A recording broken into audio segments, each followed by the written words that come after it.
Tafadhali, kama bado hujasubscribe katika channel yetu pendwa, subscribe chini ya video hii, lakini pia usisahau kubonyeza alama ya kengele na utakuwa umejihakikishia kwa mwanafamilia wetu na utopitwa na habari zetu za kiburudani ambazo zinakiki na kumake headline ndani na nje ya nchi ya Tanzania.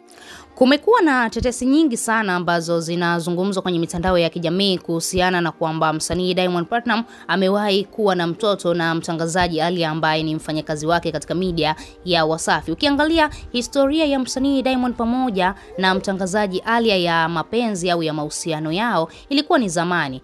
Ukiangalia tangu Zuchu ajiunge katika record label ya WCB Wasafi, ni kama vile msanii Zuchu alimnyang'anya tonge mdomoni mtangazaji Aaliyah, kwani kabla ya Zuchu kujiunga katika record label WCB, mtangazaji Aaliyah ndiye alikuwa mwanamke wa pekee ambaye msanii Diamond Platnumz alikuwa naye katika mahusiano ya kimapenzi, lakini baadaye wakaachana juu kwa juu. Lakini unaweza kuona mahusiano ya Diamond pamoja na mtangazaji Aaliyah hayakuwa mahusiano rasmi, kwa sababu hatujawahi kuyaona kwenye mitandao ya kijamii. Tulikuwa tunahisi tu kutokana na namna ambavyo walikuwa wakionana kwa pamoja, wanavyokuwa, hisia hazijifichi siku zote. Sasa mpaka kupelekea hatua watu wakawa wanafikiria labda huenda msanii Diamond pamoja na mtangazaji Aaliyah bado hawajaachana, kwa sababu kuliwahi kutokea sekeseke katika media ya Wasafi na tuliweza kushuhudia mtangazaji Aaliyah alifukuzwa kazi. Watu wengi wakawa wanajiuliza kwamba ni kwa nini mtangazaji Aaliyah alifukuzwa kazi katika media ya Wasafi. Kumbe baadaye Zuchu alipofahamu kwamba mtangazaji Aaliyah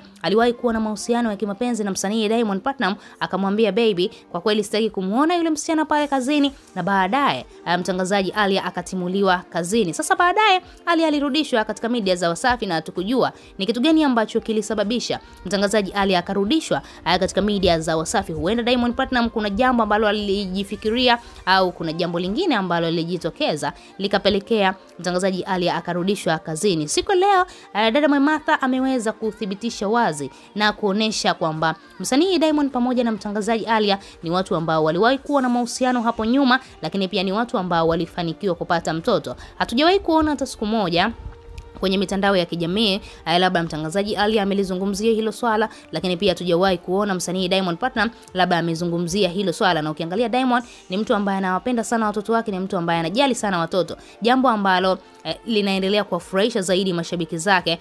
Ni kwamba msanii Diamond ana tabia ya kujali sana watoto wake ambao anawapata. Sasa inakuwaje kwa huyu mtangazaji Aaliyah? Na huko ukiangalia tetesi zimesambaa mitandaoni kwamba msanii Diamond Platnumz ana mtoto na Aaliyah, lakini hatujawahi kumuona mitandaoni. Lakini pia unaambiwa hata familia ilikuwa haijui hili swala, na sasa hivi ni kama vile limeanza kufahamika. Labda huenda baadaye Diamond pamoja na mtangazaji Aaliyah wataamua kuliweka sawa kwenye mitandao ya kijamii, lakini pia kumweka wazi huyo mtoto tupate kumuona. Wewe kama shabiki unalipi la kuzungumza, unalipi la kusema kuhusiana na swala hilo? Tuachie maoni yako, lakini pia usisahau kusubscribe, kulike na kuturn on notification ili bado tuweze kuwa mtu wa kwanza kupata habari zetu za kiburudani ambazo zinakiki na kumake headline ndani na nje ya nchi ya Tanzania.